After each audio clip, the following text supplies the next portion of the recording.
अस्सलाम वालेकुम, welcome back to my new video. My name is Intezar Hussain और आज हम टॉपिक डिस्कस करेंगे वेक्टर का फर्दर, जो हम कंटिन्यू कर रहे हैं। पिछले लेक्चर में आपने देखा कि रेक्टेंगुलर कोऑर्डिनेट सिस्टम जो है वो मैंने ड्रा किया और उसको मैंने अंडरस्टैंड करवाया आप सब बच्चों को।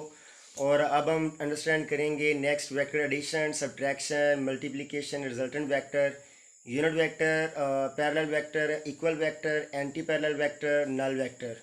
यहाँ तक ये वीडियो जो है ये आप देखेंगे और बेटा वीडियो को लास्ट तक देखें, इंशाल्लाह आपको टॉपिक की मुकम्मल तौर पे अंडरस्टैंडिंग होगी।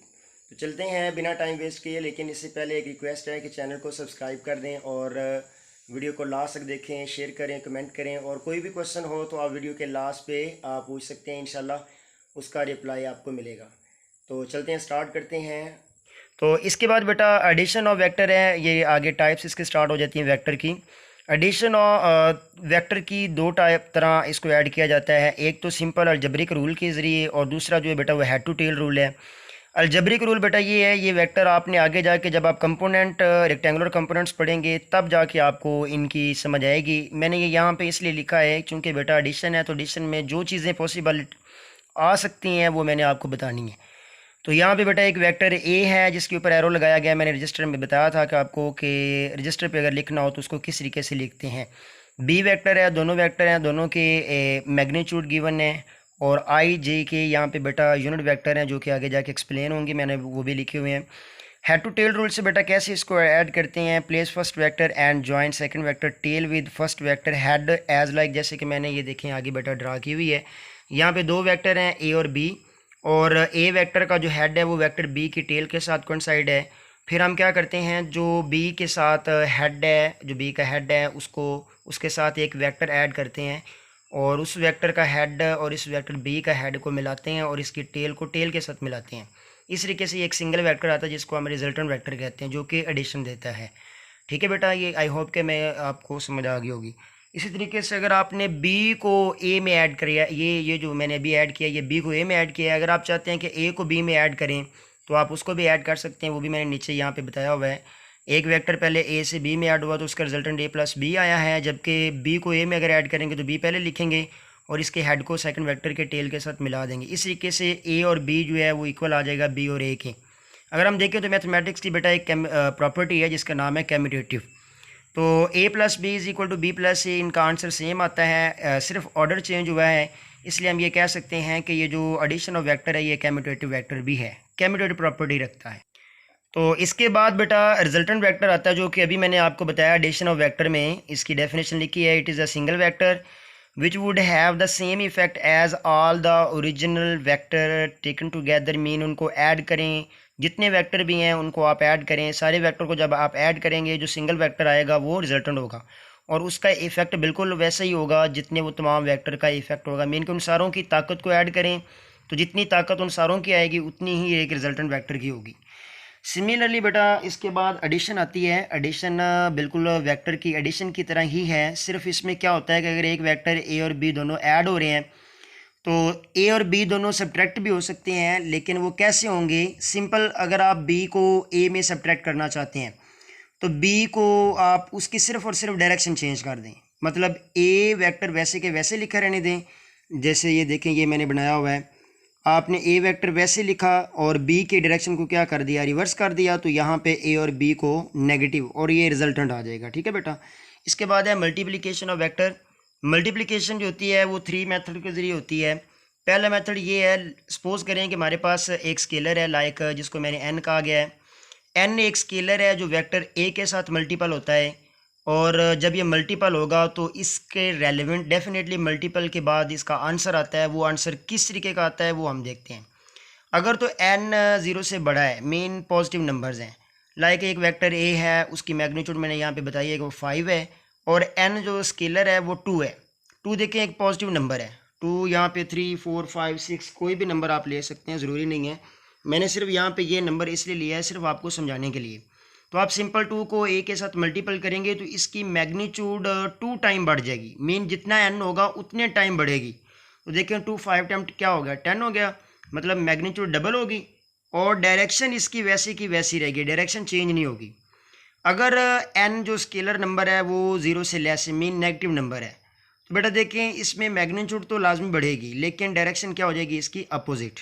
सिंपल, सिर्फ और सिर्फ क्या होगा यहाँ पे, मैग्नीट्यूड डबल हो जाएगी जितने टाइम एन होगा, और डायरेक्शन क्या हो जाएगी रिवर्स। तीसरा मेथड ये है कि अगर एन ना पॉजिटिव और ना क्या हो नेगेटिव ज़ीरो, देन क्या हो बेटा कि आप जो वेक्टर ले रहे हैं उसके साथ अगर आप एन को मल्टीपल करते हैं, मैंने ये देखें एक डॉट बनाया और उसके साथ काफ़ी एरो लगा दिए, इसका मतलब ये है कि जो मैग्नीट्यूड है वो वेक्टर की वो क्या हो जाएगी बेटा ज़ीरो, और डायरेक्शन क्या हो जाएगी आर्बिट्रेरी। आर्बिट्रेरी का मतलब है किसी भी डायरेक्शन में वो वेक्टर लाई कर सकते हैं। तो नेक्स्ट बेटा यूनिट वेक्टर है। यूनिट वेक्टर इसकी सबसे पहले डेफिनेशन करते हैं। Unit vector in a given direction is a vector with magnitude in that direction. It is represented by, मतलब सपोज करें एक वेक्टर ए है, उसको आपने यूनिट वेक्टर के तौर पे लेना है, तो उसको ए के साथ आप रिप्रेजेंट करेंगे और ऊपर क्या लगा देंगे, एरो कैप लगाएंगे। सॉरी यहाँ पे थोड़ी सी मिस्टेक हो गई है, आप यहाँ पे कैप लगा लें, वो एरो लग गया है। फार्मूले में मैंने ये सही लिखा है, ए वेक्टर है उसके ऊपर कैप लगाई है, और ये कैप रिप्रेजेंट करती है कि ये यूनिट वेक्टर की इंडिकेशन है। एक वेक्टर है उसको उसकी मैग्नीट्यूड के साथ डिवाइड किया गया, तो हमें जो वेक्टर नया आता है उसको हम यूनिट वेक्टर कहते हैं। यहाँ पे बेटा एक MCQs है, वो भी मैंने चले मेंशन कर दिया है कि अगर एक वेक्टर को इसकी मैग्नीट्यूड से डिवाइड करें तो कौन सा वेक्टर हासिल होता है, यूनिट वेक्टर, नल वेक्टर अभी आगे पढ़ना है हमने, पोजीशन वेक्टर भी पढ़ना है, या इनमें से कोई वेक्टर नहीं हासिल होता। तो देखिए बेटा अभी ऊपर हमने फार्मूला भी हमें गिवन है, तो एक वेक्टर को जब इसकी मैग्नीट्यूड पर डिवाइड किया जाता है तो हमारे पास एक यूनिट वेक्टर हासिल होता है। तो ये एग्जांपल आपने बेटा देखी कि यूनिट वेक्टर और नल वेक्टर या पोजीशन वेक्टर या नन ऑफ दीज, इनमें से कौन सी ऑप्शन करेक्ट है, तो बेटा आपने अभी पढ़ा है कि ये यूनिट वेक्टर होगी। ठीक है बेटा, इसके बाद हम अदर यूनिट्स वेक्टर जो है वो मैंने यहाँ पे लिखे हैं। आई यूनिट वेक्टर जो है, क्योंकि बेटा ये डायरेक्शन को रिप्रेजेंट करता है, और दूसरे नंबर पे यूनिट जो होता है ये यू नो दैट वन, कोई भी वेक्टर अगर हम आप स्टार्ट करते हैं जिसकी मैग्नीट्यूड 5, 6, 7, 8 होती है, तो सबसे पहले यूनिट आता है, यूनिट मैग्नीट्यूड 1। अगर यूनिट मैग्नीट्यूड हम नहीं मेंशन करेंगे या हमें यूनिट नहीं लिखेंगे तो फिर वो हम 5 या 6, 7 तक नहीं पहुंच सकेंगे।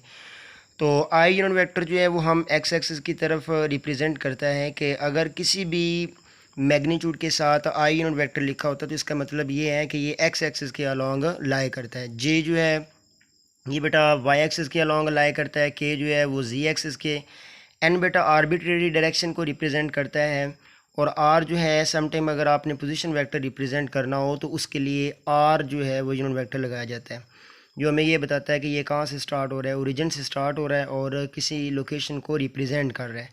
तो इसके बाद बेटा ये मैंने एक डायग्राम बनाई, इसमें आप देख सकते हैं आई को एक्स के अलॉन्ग, वाई को वाई के अलॉन्ग जो है वो जे एक्स जे यूनिट वेक्टर है, जबकि के यूनिट वेक्टर जो है वो जेड एक्सिस के अलॉन्ग। इसके बाद बेटा नल वेक्टर है।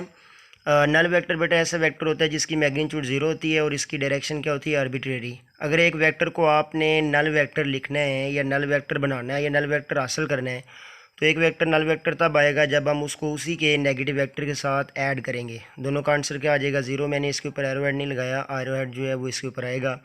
एक्सरसाइज का एक शॉर्ट क्वेश्चन है, can you add zero to a null vector. तो हम यहाँ पे ये आंसर बताएंगे कि no, zero can not be added because zero is a scalar quantity while another जो नल है वो एक वेक्टर क्वांटिटी है। तो ज़ीरो जो है वो स्केलर जो है वो वेक्टर में ऐड नहीं होता। स्केलर को हम सिंपल मेथड से ऐड करते हैं, जबकि वेक्टर को हम अलजेब्रिक मेथड से ऐड करते हैं। तो आई होप कि बेटा ये क्वेश्चन भी आपका क्लियर हो गया होगा। इसका आंसर आप बाकायदा ये लिखा हुआ है, आप नोट फरमा लें। इसके बाद बेटा दो छोटे छोटे आंसर हैं। Equal vectors, equal vector, two vector A and B are said to be equal if they have same magnitude and direction. दो वेक्टर इक्वल वेक्टर होंगे अगर उनकी मैग्नीट्यूड और डायरेक्शन क्या हो बेटा, सेम हो, regardless of the position of their initial points. Mean कि वो कहाँ से स्टार्ट हुए हैं इसको देखे बगैर। ये नहीं देखना, लाइक देखें एक वेक्टर ए है एक वेक्टर बी है, तो इनकी जो इनिशियल पोजीशन है वो दोनों मैच नहीं कर रही, लेकिन इनकी मैग्नीट्यूड और इनकी डायरेक्शन क्या है वो बेटा सेम है, इसलिए these are vector equal in vector. Magnitude में इक्वल हैं और डायरेक्शन वाइज भी सेम है। इट मीन्स दैट अगर हम ये कह सकते हैं दूसरे लफ्ज़ों में कि एक पैरेलल वेक्टर जो है जिसकी डायरेक्शन सेम हो, मैग्नीट्यूड भी सेम हो, वो इक्वल वेक्टर कहलाएंगे। पैरेलल वेक्टर कैसे होते हैं? Parallel vector are vector that have the same direction but may have different magnitude. इनकी मैग्नीट्यूड जो है वो डिफरेंट हो सकती है, लेकिन इनकी डायरेक्शन क्या होती है बेटा, सेम होती है। एंटी पैरेलल वेक्टर हैं तो ऑल वेक्टर तो नहीं बल्कि two vectors are said to be anti parallel vector if they have opposite direction और इनकी जो मैग्नीट्यूड है वो भी मे बी वेरी कर सकती है, वो सेम भी हो सकती है और डिफरेंट भी हो सकती है। ए और बी दो वेक्टर हैं, इनमें से आप दोनों वेक्टर को देखें, दोनों जो हैं उनकी डायरेक्शन अपोजिट है, लेकिन मैग्नीट्यूड में भी थोड़ा सा फ़र्क है। लेकिन अगर हम दूसरी तरफ देखें, बी और ए की तरफ देखें, तो वो भी बेटा एंटी पैरेलल हैं और इनकी जो मैग्नीट्यूड है वो भी वेरी कर रही है।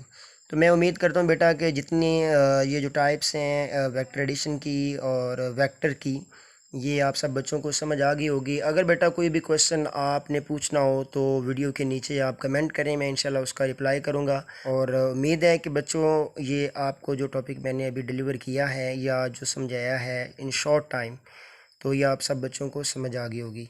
और बाकी इंशाल्लाह with the passage of time जो है वो इम्प्रूवमेंट आएगी इंशाल्लाह। तो इसके साथ मुझे इजाज़त दीजिएगा। अल्लाह हाफिज़।